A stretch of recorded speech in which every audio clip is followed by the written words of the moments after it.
হাইকোর্টে মামলা লড়তে আইনজীবী নিয়োগ দিয়েছেন সাবেক পুলিশের মহাপরিদর্শক বেনজির আহমেদ। বেনজির আহমেদ ও তার পরিবারের বিরুদ্ধে অবৈধ সম্পদ অর্জনের অভিযোগ ওঠায় তা অনুসন্ধান করবে দুর্নীতি দমন কমিশন। এ ঘটনায় দুদকের উপপরিচালক হাফিজুর রহমানের নেতৃত্বে ৩ সদস্যের কমিটি গঠন করা হয়েছে। একই দিন তার দুর্নীতি অনুসন্ধান চেয়ে হাইকোর্টে রিট দায়ের করা হয়। সুপ্রিম কোর্টের আইনজীবী সালাউদ্দিনের রিজ্ঞান হাইকোর্টের সংশ্লিষ্ট শাখায় এই রিটটি দায়ের করেন। রিটে বেনজির আহমেদের বিরুদ্ধে ওঠা দুর্নীতির অভিযোগ অনুসন্ধান করতে নির্দেশনা চাওয়া হয়। রিটে দুদক চেয়ারম্যান, সচিব সহ 4 জনকে বিবাদী করা হয়েছে। বিচারপতি নজরুল ইসলাম তালুকদার হাইকোর্ট বেঞ্চ মঙ্গলবার আজ এ বিষয়ে শুনানি হতে পারে। এর আগে রোববার বেনজির আহমেদের বিরুদ্ধে আইনি ব্যবস্থা চেয়ে দুদককে আবেদন করেন সংসদ সদস্য ব্যারিস্টার সৈয়দ সাইদুল হক সুমন। লিখিত ওই আবেদনের সাবেক আইজিপির দুর্নীতির অভিযোগে তদন্ত চান তিনি। পাশাপাশি দুদক কোনো ব্যবস্থা না নিলে উচ্চ আদালতে যাওয়ার হুঁশিয়ারি দেন তিনি। সাবেক পুলিশ মহাপরিদর্শক বেনজির আহমেদের অস্বাভাবিক সম্পত্তির বিষয়টি গত 1 মাস ধরে আলোচনায়। বেনজিরের ঘরে আলাদিনের চেরাগ শিরোনামে গত 31 মার্চ প্রতিবেদন প্রকাশ করে দৈনিক কালের কণ্ঠ। দুদিন পর বনের জমিতে বেনজিরের রিসোর্ট শিরোনামের আরেকটি খবর প্রকাশিত হয় ওই দৈনিকে। সাবেক আইজিপিকে নিয়ে এমন খবর নিয়ে আলোচনা সমালোচনা হলেও নিশ্চুপ ছিল দুদক। দুদকে তদন্ত চেয়ে আবেদনের বিষয়ে জানতে চাইলে ব্যারিস্টার সুমন বলেন, বড় জিনিস দেখলে দুদক চুপসে যেতে চায়, ধাক্কা দিলেও স্টার্ট হয় না। বেনজিরের বিরুদ্ধে তদন্ত না হলে পুলিশের সৎ কর্মকর্তারাও হতাশ হবেন। নতুন এমপি হওয়ার কারণে আমাকে ন্যাম ভবনে রুমও কম দেওয়া হয়েছে। জীবন যৌবন ঝুঁকিতে ফেলে দুর্নীতি ও অনিয়মের বিষয়টি মানুষের সামনে এনেছি। কতটুকু করতে পারবো জানি না, তবে বলতে পারবো আমি চেষ্টা করেছি।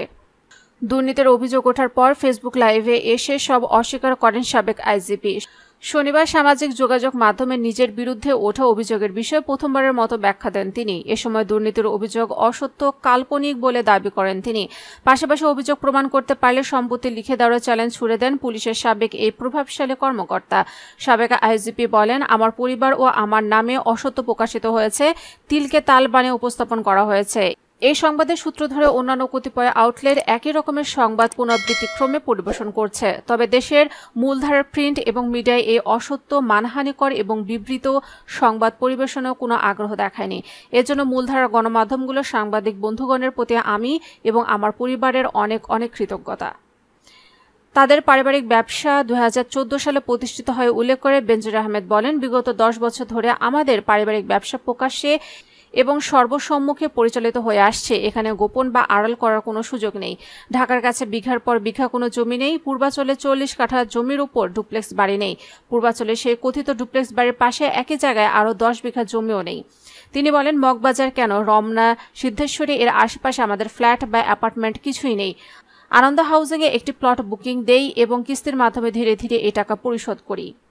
ভাওয়াল রিসোর্ট, বনানীতে ইউনিক রিজেন্সি হোটেল, কক্সবাজারের বেস্ট ওয়েস্টার্ন এবং হোটেল রামাদানে বেনজির পরিবারের মালিকানা আছে বলে প্রচার করা হয়েছে উল্লেখ করে তিনি বলেন, এসব ব্যবসা প্রতিষ্ঠানে আমাদের কোনো মালিকানা বা বিনিয়োগ নেই। পদ্মা ব্যাংক এবং কানাডিয়ান বিশ্ববিদ্যালয়ে আমাদের কোনো মালিকানা বা বিনিয়োগ নেই। সিঙ্গাপুরে অর্ধশত কোটি টাকার সোনার ব্যবসা, থাইল্যান্ড এবং মালয়েশিয়ায় জমি কিনেছি মর্মে যা বলা হয় সেটিও অসত্য।